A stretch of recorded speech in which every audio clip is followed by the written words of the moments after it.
Hello दोस्तों, आप सभी का एक बार फिर से हमारे चैनल ई बोले तो इंग्लिश में स्वागत है। तो दोस्तों, आज हम लोग बात करने वाले हैं कुछ ईडियम्स की, जिन्हें हम लोग ओरिजिन के थ्रू याद करेंगे, यानी उनके पीछे की स्टोरी क्या है, वो ईडियम बना कैसे है, उन सभी पॉइंट्स के बारे में बात करेंगे। और गाइज, हमने इस ट्रिक से बहुत सारे ईडियम्स करा रखे हैं, तो आपने अगर वो ईडियम विथ ओरिजिन की प्लेलिस्ट नहीं देखी है तो आप उसे ज़रूर देखिएगा। आपको ईडियम बहुत ही आसानी से लर्न हो जाएंगे और आप उनका मीनिंग कभी नहीं भूलेंगे। तो चलिए गाइज, आज हम लोग उन्हीं प्रकार से ट्रिक से ईडियम को लर्न करेंगे। तो हमारा फर्स्ट ईडियम दे रखा है a feather in one's cap. Feather का मीन्स होता है पंख से, और इन वंस कैप का मीन्स हो गया यानी किसी के कैप में पंख होना। तो गाइज, उसका मीनिंग क्या होगा? तो गाइज, मैं आपको बता दूं, अगर ईडियम की बात करें, इनका हिंदी मीनिंग होता है मुहावरे। तो गाइज, अगर ईडियम की बात करें तो इनका जो मीनिंग होता है ना, वो इन वर्ड की मीनिंग से बिल्कुल अलग होता है। यानी अगर आप इनका देखें, हमारा ईडियम क्या दे रखा था, a feather in one's cap, यानी फेदर दे रखा है किसी की कैप में, तो इसका जो मीनिंग है ना वो बिल्कुल अलग है। इसका हमारा मीनिंग क्या है? डिस्टिंक्शन, या फिर कह सकते हैं अ बिग अचीवमेंट, या फिर अगर हिंदी में बात करें तो सम्मान कह सकते हैं, या फिर एक उपलब्धि हासिल करना, उसे हम लोग कहते हैं a feather in one's cap. तो आप लोग इसका मीनिंग समझ गए होंगे। तो चलिए अब हम लोग बात कर लेते हैं कि हमारा ईडियम बना कैसे, इसके पीछे की स्टोरी क्या है, इसके पीछे का ओरिजिन क्या है। तो गाइज, हम लोग इसे पिक्चर के थ्रू याद करेंगे। और गाइज, आपको वीडियो पसंद आएगा तो आप इसे लाइक जरूर कर देना, और हमारे चैनल को सब्सक्राइब जरूर करना गाइज, और अपने दोस्तों में शेयर भी कर देना। तो गाइज, इस ईडियम का ओरिजिन कबीलों से जुड़ा हुआ है।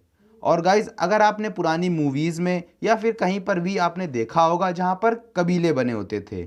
और गाइज, पास्ट टाइम में कह सकते हैं एक ट्रेडिशन भी थी कि हर जगह पर एक कबीला होता था और वहाँ का एक सरदार भी होता था। तो गाइज, जो वहाँ का सरदार होता था वो एक टोपी पहन कर रखता था, और उसकी टोपी में बहुत सारे फीदर लगे होते थे। और जिस व्यक्ति की टोपी में जितने ज़्यादा फीदर होते थे, उससे समझ आता था कि वह व्यक्ति वहाँ के लिए कितना ज़्यादा इम्पॉर्टेंट है और लोग उसको कितना सम्मान देते हैं। जैसा कि आप लोग पिक्चर में देख पा रहे होंगे, पास्ट टाइम में जो कबीले होते थे वहाँ पर सरदार होते थे, और वो जो कैप पहनते थे उनकी कैप में फीदर लगे होते थे। और गाइस, इन फीदरों से पता चलता था कि वो व्यक्ति जो है वो वहाँ का कितना सम्माननीय है और कितना वहाँ के लिए इम्पोर्टेंट है। वो वहाँ के लिए बहुत ज़्यादा ईमानदार है, कह सकते हैं पूरे कबीले का ध्यान रखता था वही व्यक्ति। तो इन फीदरों का मतलब क्या हो गया? उसके पास एक अचीवमेंट है, बिग अचीवमेंट। तो आई होप आपको इस ईडियम का ओरिजिन समझ में आ गया होगा। यानी a feather in one's cap का मीन्स क्या हो जाएगा? अ बिग अचीवमेंट, या फिर कह सकते हैं डिस्टिंक्शन, जिसका मीन्स क्या होता है? सम्मान। और गाइज, अगर आपने देखा होगा पहले के टाइम में जो ऑफिसर्स होते थे उनकी कैप में फीदर्स लगे होते थे। किसी का फीदर्स किसी कलर का, किसी का फीदर्स किसी कलर का।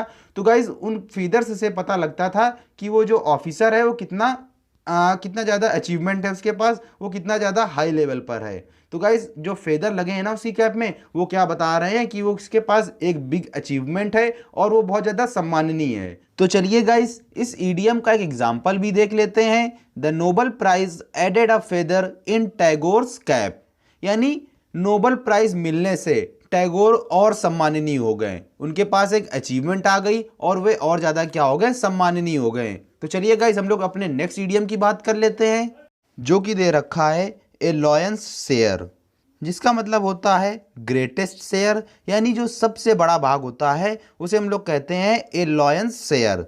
तो आप लोग देख रहे होंगे हमारा ईडियम दे रखा है लॉयन शेयर, और इसका जो मीनिंग है वो बिल्कुल ही अलग है। लॉयंस का मतलब हो गया लॉयन का यानी शेर का, और शेयर मीन्स हो गया भाग, यानी शेर का भाग। हमारा ईडियम दे रखा है जिसका मीनिंग क्या है? सबसे बड़ा भाग। तो चलिए गाइस, हम लोग बात कर लेते हैं इस ईडियम का ओरिजिन कहाँ से हुआ है। तो गाइस, इस ईडियम का ओरिजिन एसप्स फैबल से हुआ है। तो आप लोग सोच रहे होंगे कि ये एसप्स फैबल्स है क्या? तो guys, it's means a short story about animals that gives us moral, यानी जानवरों के बारे में एक शॉर्ट स्टोरी जो हमें मोरल देती है, उसे हम लोग कहते हैं एसप्स फैबल। तो गाइस, इसमें एक शॉर्ट स्टोरी थी कि शेर अपने बाकी साथियों के साथ, यानी वोल्फ के साथ और फॉक्स के साथ मिलकर शिकार करता था। और जब वे लोग शिकार कर लेते थे, तो जब शिकार बांटने की बारी आती थी, तो जो शेर होता था वो सबसे बिगेस्ट पार्ट, यानी जो शिकार उन लोगों ने मारा है उनका सबसे लार्जेस्ट पार्ट अपने कब्जे में कर लेता था। तो गाइज, इस ईडियम का भी स्टोरी, यानी इस ईडियम का भी ओरिजिन यहीं से हुआ था। यानी हमारा ईडियम था अ लॉयंस शेयर, जिसका मतलब क्या हो जाएगा? बिगेस्ट पार्ट, या कह सकते हैं बिगेस्ट शेयर। तो चलिए गाइस हम लोग इस ईडियम का एक एग्जाम्पल भी समझ लेते हैं। The eldest son got a lion's share in his father's property यानी जो इल्डेस्ट सन था, यानी जो सबसे बड़ा लड़का था, उसने अपने फादर की प्रॉपर्टी में सबसे ज़्यादा, यानी कह सकते हैं सबसे बड़ा भाग उसी को मिला है।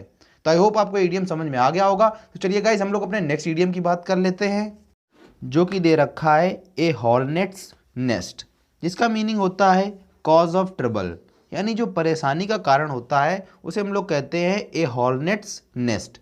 तो गाइस अगर बात करें हॉर्नेट का मतलब क्या होता है, तो गाइस हॉर्नेट का मतलब होता है तेज डंक मारने वाला, यानी जो मधुमक्खियां होती हैं उन्हें हम लोग कह सकते हैं हॉर्नेट। और गाइस यहाँ पर एपोस्ट्रॉफी एस का यूज़ किया गया है। तो गाइस एपोस्ट्रॉफी एस का मतलब होता है काकी के से, यानी हॉर्नेट का नेस्ट। और नेस्ट का मीन्स आप लोग जानते होंगे घोंसले से होता है, जबकि यहाँ पर हमारी मधुमक्खियों की बात करी गई है तो नेस्ट का मतलब हो जाएगा छत्तों से, यानी मधुमक्खियों का छत्ता। तो गाइस उसका मीनिंग क्या होता है, तो उसका मीनिंग होता है कॉज ऑफ ट्रबल। तो आपने देखा ईडियम का जो हमारा एक्चुअल मीनिंग है वो बिल्कुल अलग है, यानी जो इसका मीनिंग है वो एक्चुअल वर्ड से बिल्कुल ही अलग है। तो चलिए गाइज हम लोग इस ईडियम के ओरिजिन की बात कर लेते हैं। तो गाइज यहाँ पर हमारे हॉर्नेट वर्ड का यूज़ किया गया है, तो आप लोग समझ गए होंगे कि इसमें कहीं ना कहीं ईडियम का जो ओरिजिन होगा वो मधुमक्खियों से ही होगा। तो चलिए गाइज इसे हम लोग समझ लेते हैं एक पिक्चर के थ्रू। तो गाइस इस ईडियम का मीनिंग लर्न करना बिल्कुल ही आसान है। अगर आपको हॉर्नेट का मीनिंग पता है तो आप लोग इसे बिल्कुल ही याद रख सकते हैं। यानी हॉर्नेट का मीनिंग क्या होता है, तेज डंक मारने वाला, यानी मधुमक्खियां। और गाइस अगर कहीं पर भी हॉर्नेट्स का नेस्ट लगा है, यानी मधुमक्खियों का छत्ता लगा है, बर्रों का छत्ता लगा हुआ है, तो वहाँ पर हमेशा परेशानियां बनी रहती हैं। पता नहीं उनके छत्तों में, उनके बर्रों में कब कोई ईंटा लग जाए या फिर कोई भी चीज़ लग जाए और कब वे वहाँ पर हमला कर दें। तो यानी जहाँ पर हॉर्नेट्स का नेस्ट बना हुआ है तो कहीं ना कहीं वहाँ पर हमेशा परेशानी का कारण बना ही हुआ है, यानी कॉज ऑफ ट्रबल है। तो चलिए गाइस इसे एक एग्जांपल के थ्रू समझ लेते हैं।